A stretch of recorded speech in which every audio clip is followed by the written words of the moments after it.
Well, good morning, Scrapyard Kitty. Did you just wake up? Good morning, and welcome to another dark day in Ontario. It's supposed to rain here for the next 2 days, and then we're supposed to get some snow on top of that. And then the sun's going to come out next week and it's going to get warm again. We're not sure whether we're going to be blowing snow or cutting grass next week. So here we have from Stihl the MS162 chainsaw, which I know has been out in the US for quite some time, but it has just arrived in Canada just recently. This is the first one we've had in the shop here. So today we're going to take it down to the short block, see what it's like inside. They say this saw is easier to take apart than the MS170, so we are going to find out. All right, let's dive into this MS162.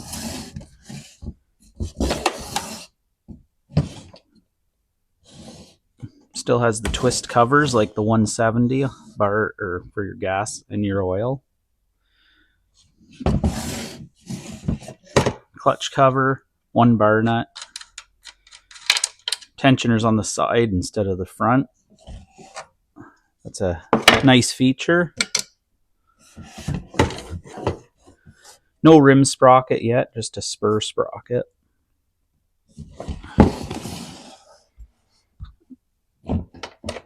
Top cover is 3 T27 Torx, or your flathead. It also flathead takes that off, and the screws are captive. They don't come out, which is really nice. Don't want to lose those.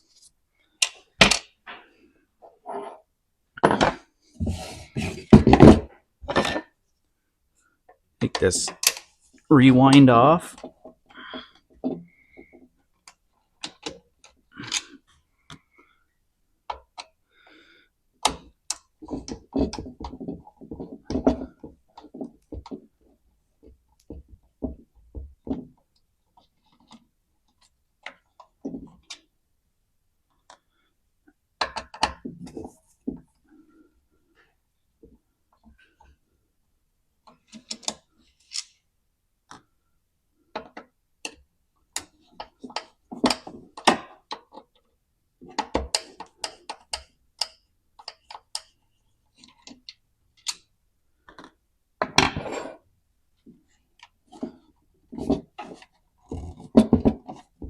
Get that brake handle out of the way. Lift it up and over.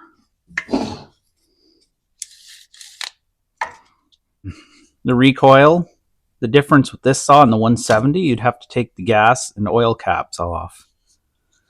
This one just right off.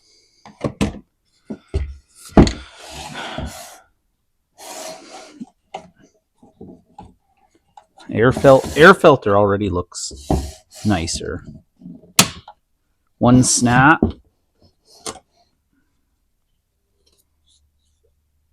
Felt filter. It's held down by this plastic retainer. I'll take the handle off next.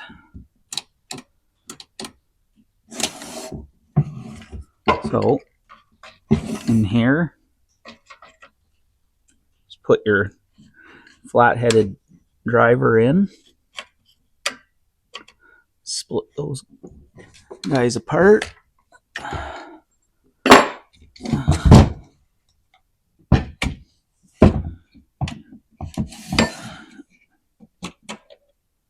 Just all I was doing there was splitting these two apart like that. Disconnect my throttle rod.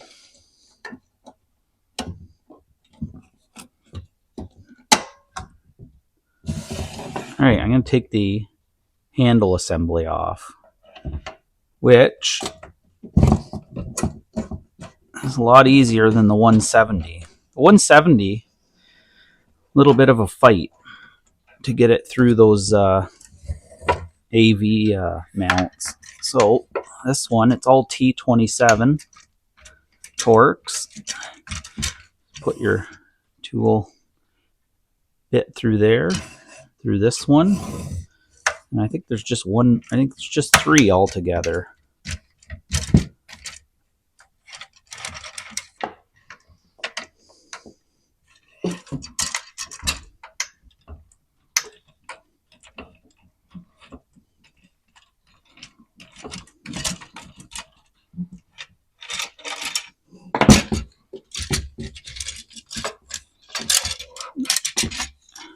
And that's it. That's a lot nicer to get that handle off than the MS170 was.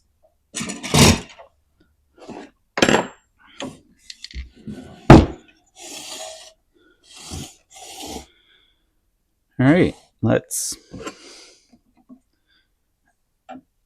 this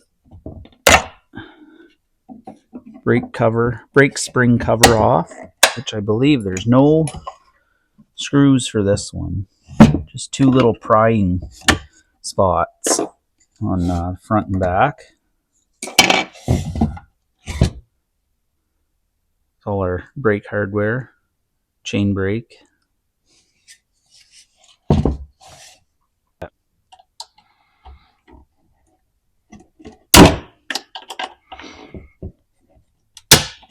That brake spring out of the way.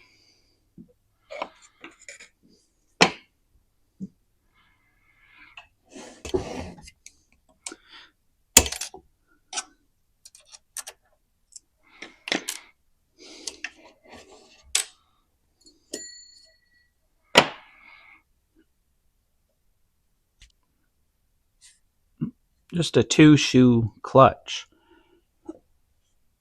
Still always uses 3, but it must be to keep costs down.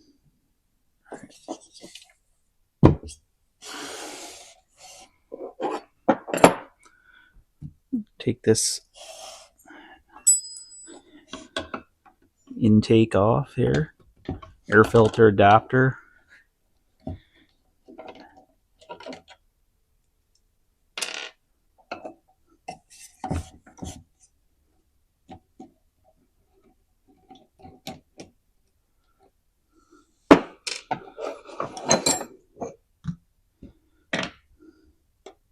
Just 2 8mm and then a T27 up at the top.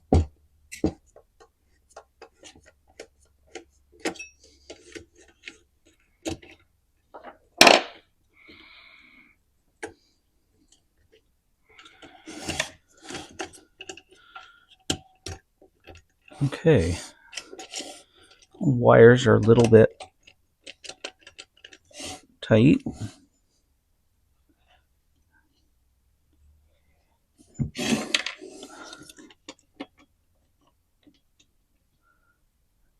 I'm going to take this off right here instead of trying to go through here. That's a T25.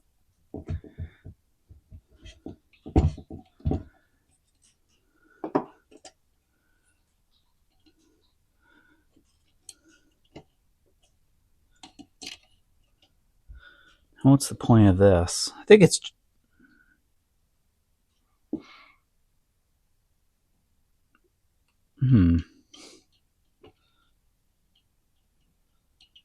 just sitting over top of this wire here.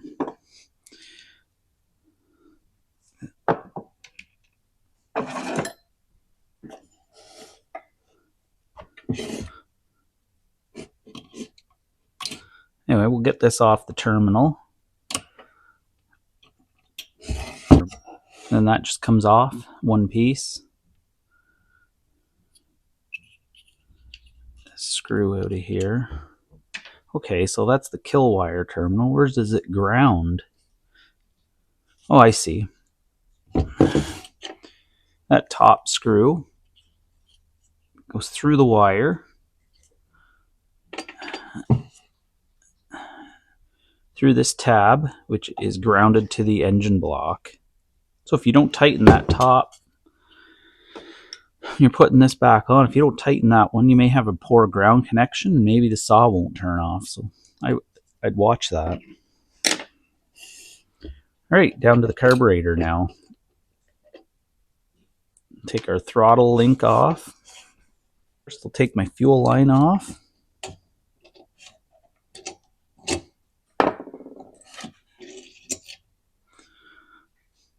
That's a different carburetor.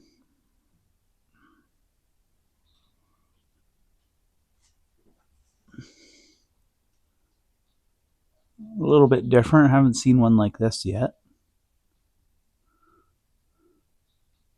It's got its compensator port here, fuel inlet,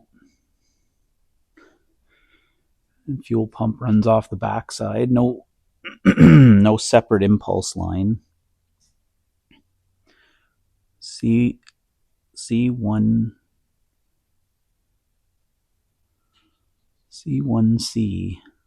Zama. Any other numbers on it? There's some more numbers.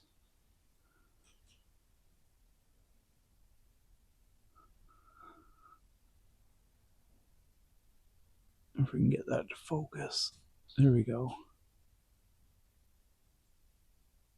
So our fuel tank and our chain oil tank are the crankcase. They're not separate like the 170 was. You used to be able to just pull these out of the 170's crankcase. They probably just eliminated some parts by doing this. All right, take that intake off.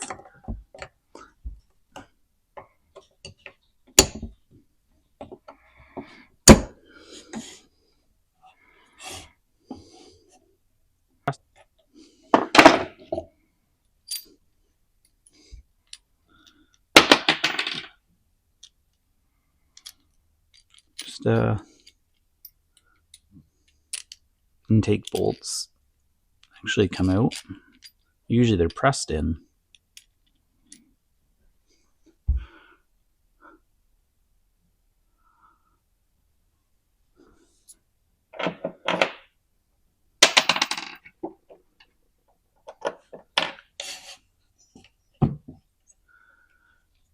All right, this piece, I don't see any screws holding it in, so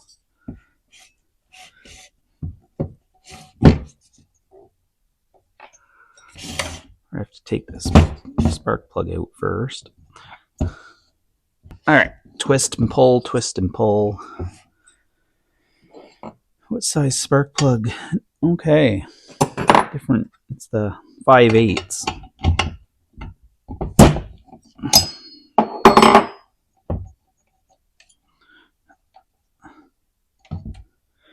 Spark plug looks different. I'll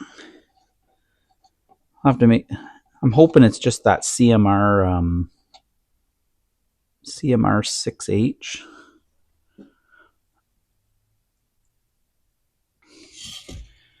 Okay. Let me get this plastic piece out yet.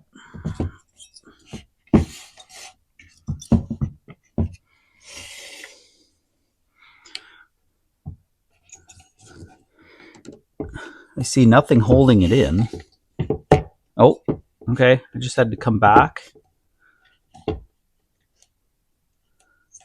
and off. I pulled that gasket up just a little bit. Didn't wreck it, but I just seen it pulled it up a little bit.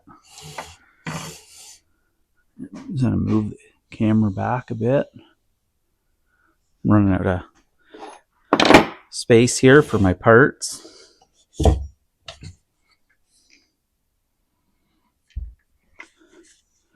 This is a stratified saw, unlike the MS170. Yeah, the stratification runs through the carburetor. The fuel charge comes through the bottom of the carburetor. How am I going to see that in the camera?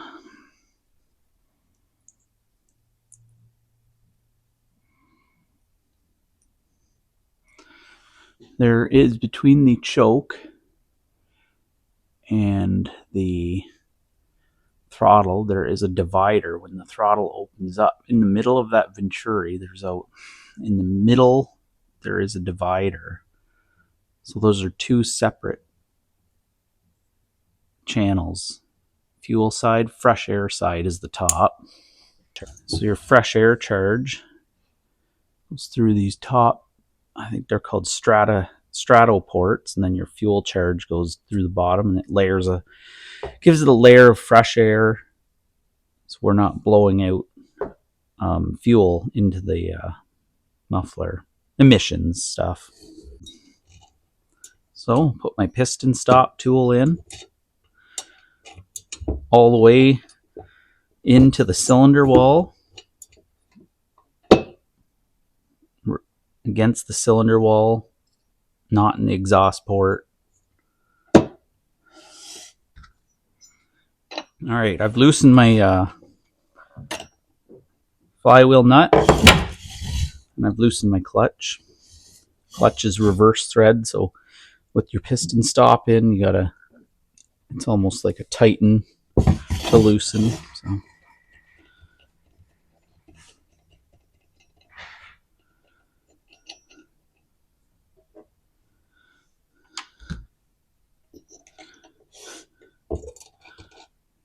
need my piston stop anymore. My flywheel removal tool.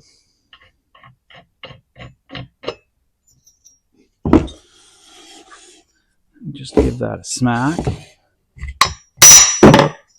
Okay, I've got my flywheel loosened.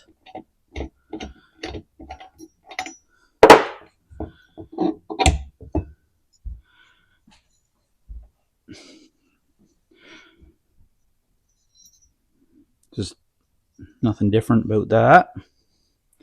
Flywheel key is part of the flywheel, so if that breaks, you're buying a new flywheel.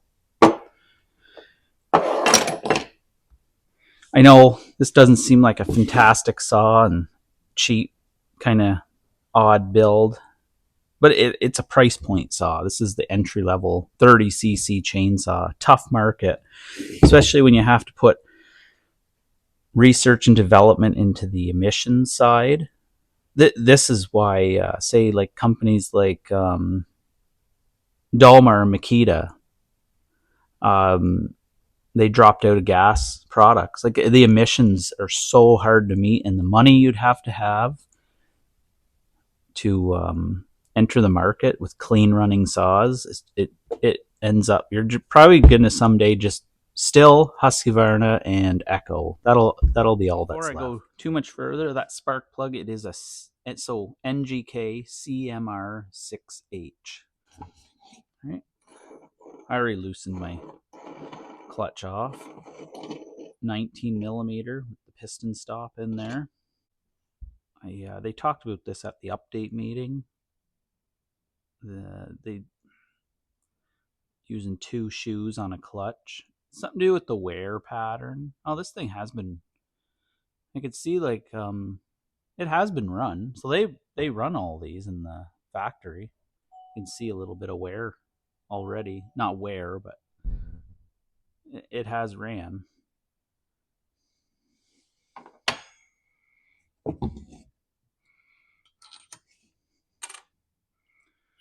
Same oil pump system. It only oils while the chain is running. So when you engage the clutch will grab onto the sprocket, and then that will start turning the oil pump. So it's kind of nice. It won't sit there and just oil while it's idling. Get that off there. I don't see anything else I need to take off to get the engine out. Oil pump can stay. Brake band just pops out. I'm going to leave it in there for now. Tensioner. That's all. That's it. There's our oil line. Straight from the oil tank, bottom of the oil pump. That was a problem 170s, sometimes leaking here and here over time.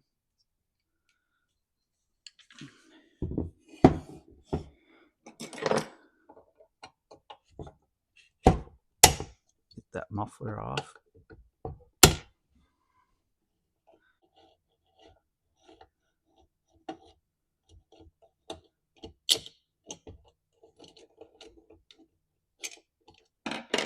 Take this muffler off. It's got bolts instead of the studs like the MS170 had. No gasket. No like, what do you call them? Cooling plates.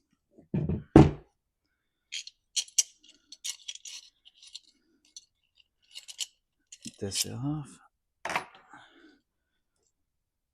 One little spark arrestor there. That was always on the 170. If you run a dirty air filter, this thing would get plugged right up. Little screen in the muffler. I bet this one, maybe we won't see that so much. But who knows? Exhaust port.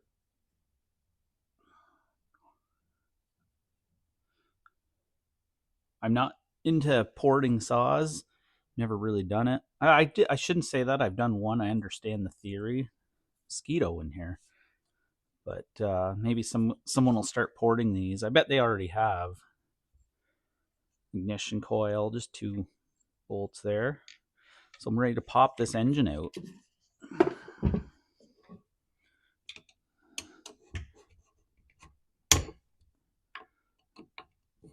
4 T27s. I'm just gonna run my Makita here.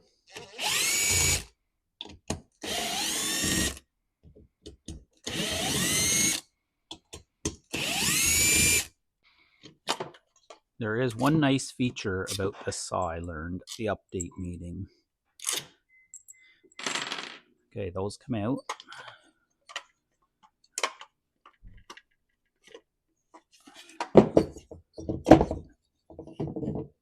There's our engine out. So the bottom of our crankcase is not part of the engine. Just leave that to the side. So next, so how does this work again? So we got 3 pieces here, I remember. You got your crankcase and your cylinder.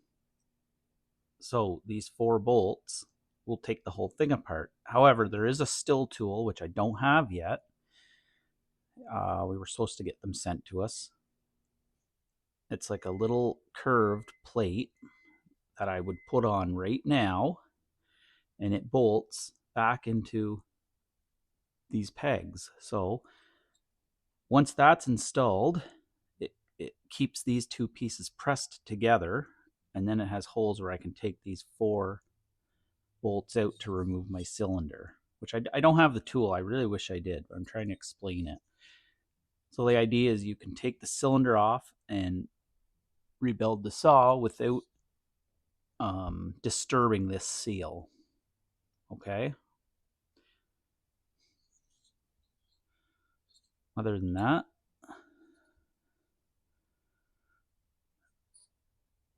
intake, there's your straddle ports right here. Fresh air charge comes around, it layers your fuel mix, and on the older saws you'd always lose a bit to about 20% of your fresh fuel charge would go out the muffler. Pretty dirty saws, they don't want those anymore. So this fresh air, they layer the fresh air charge. That's what the point of those is. Fuel mix, exhaust port. I bet some guys would be opening that exhaust port up. Some of the guys who port saws.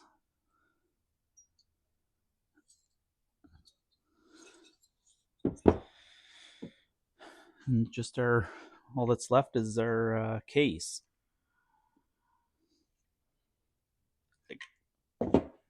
This was a pretty easy teardown. A lot nicer than the 170s and 180s. It's been a while since I had to rebuild a 170. There's something I don't like about it. Getting the engine back in, if I remember correctly.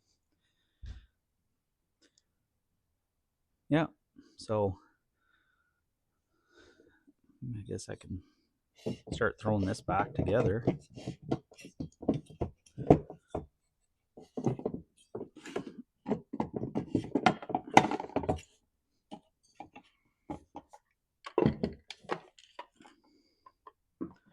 I wish I had that special tool here, because it would have been kind of neat to pull that apart.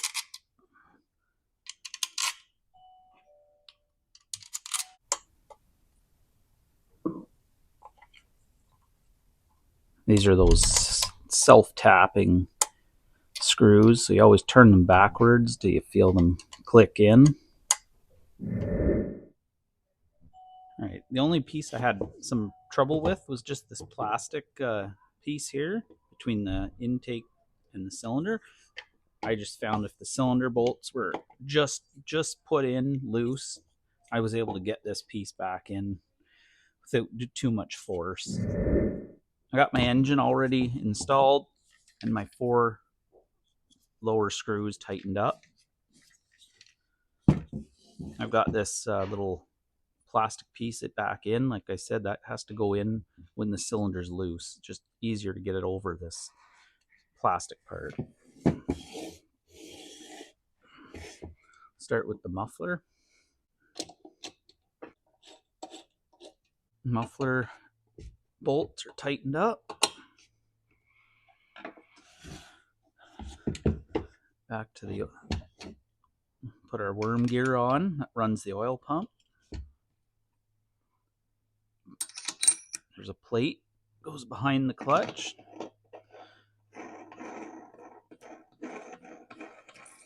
Get our clutch on. I need my piston stop tool. This is right here. This works on a lot of Stihl saws. There's the part number on that. 0000893594 is the part number. It's hard to see on the camera. So just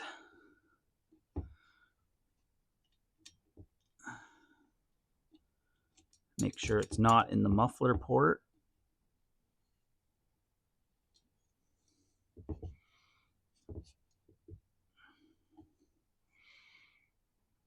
And it's all the way against the cylinder. Okay. And then we just tighten our clutch down. Not too much. I can look up the exact torque it's supposed to be. Gotta do the flywheel side now. Line up the flywheel key.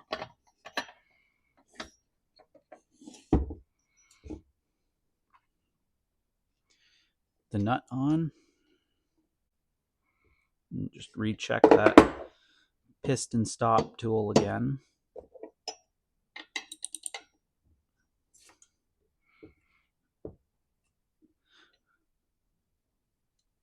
I'm just going to go get my proper torques for the flywheel nut and the clutch. Get them together. All right, got my flywheel down, torque down, and my clutch. Let's continue. Sprocket bearing. Yeah, this will be interesting. These two shoe clutches. See how that makes out. Haven't seen one on a Stihl yet. I think that's like a Husqvarna thing. Poulan, Husqvarna maybe.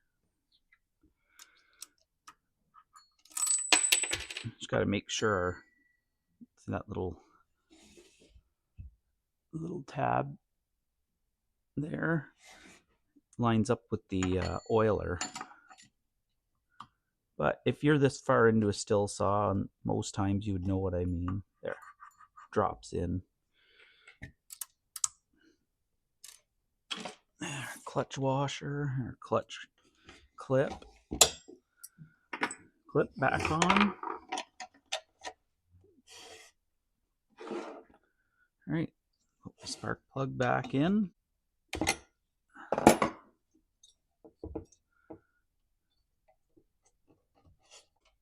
Gasket back on.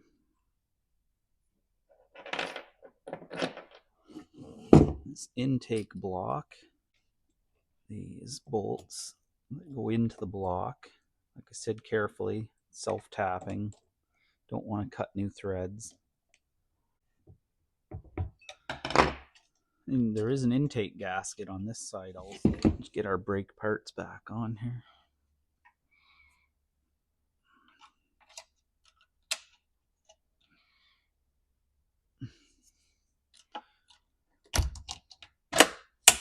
Yeah, made it look kind of easy. That's a Stihl tool for that. Probably make one pretty easily. The grinder and a screwdriver. Try and see the end profile of that.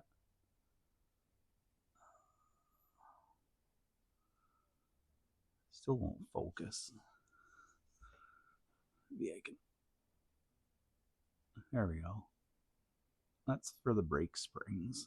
Off and on. Little peg that's got to go under first. There we go. That's better. Perfect. Carburetor be next. So there are no adjusting screws on this model. The 162 and the 172 do not have adjuster screws for the high and low. I've been told the 182 has the adjusters.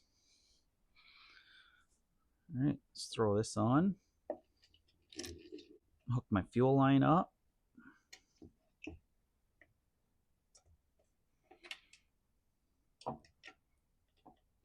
My throttle rod up. Actually, I might wait until I put the after I put the handle on. It might get in the way. Put our air filter housing here on. Kill switch, like I said, that ground wire and that tab have to be, you gotta remember to put those on. And that kill wire terminal, which goes on that. And there was that little tab that I can't quite remember what the point of this was. I'm gonna have to look that up at a later point. Maybe it's just to keep that from popping back out. That's the T25 bit. Torx. Not too tight. Put our 8mm nuts on. Just get one started. The other started. And a T27 at the top.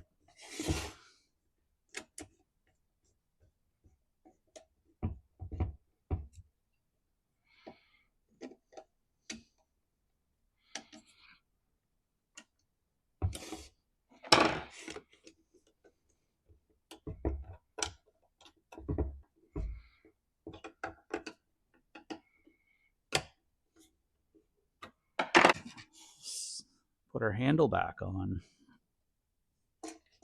So I'll just drop these screws in back into their springs. They're captive. You could, if you want to get the screw out, just unwind the spring off their mounts. Yep. Okay. Wiggle it on here.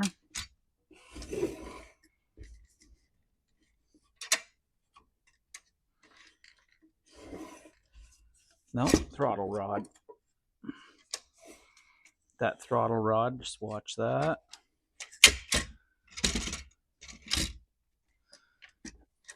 Make sure screws are all tucked into the springs.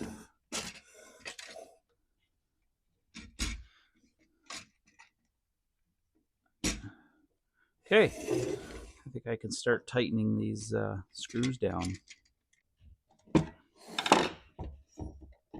Handles back on. That was a lot less of a fight than say a MS170 or 180. Throttle rod is back on.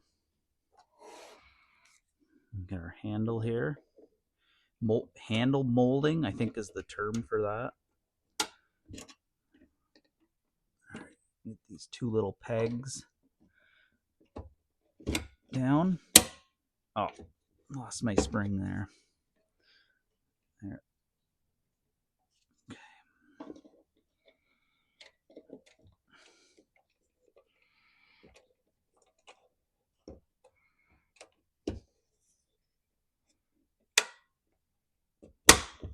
Okay, just snaps together. Make sure everything works. Throttle shouldn't be able to be used until you press the operator presence lever. That's back together. My air filter popped back on. Okay. Got my rewind starter installed. My brake just moved up and over.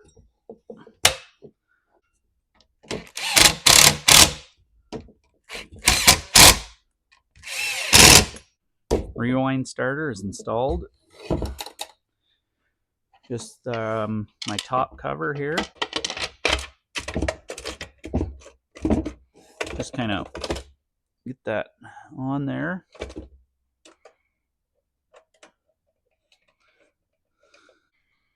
Now I'm going to fire this one up.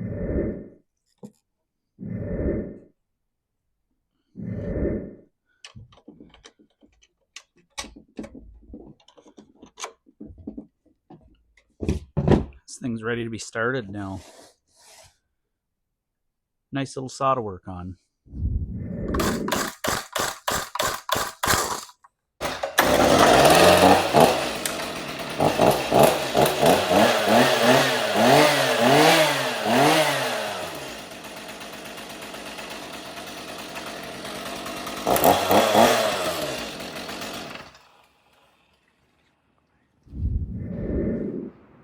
Alright, it's all together. Bar and chain are on, ready for sale. And those are Canadian prices.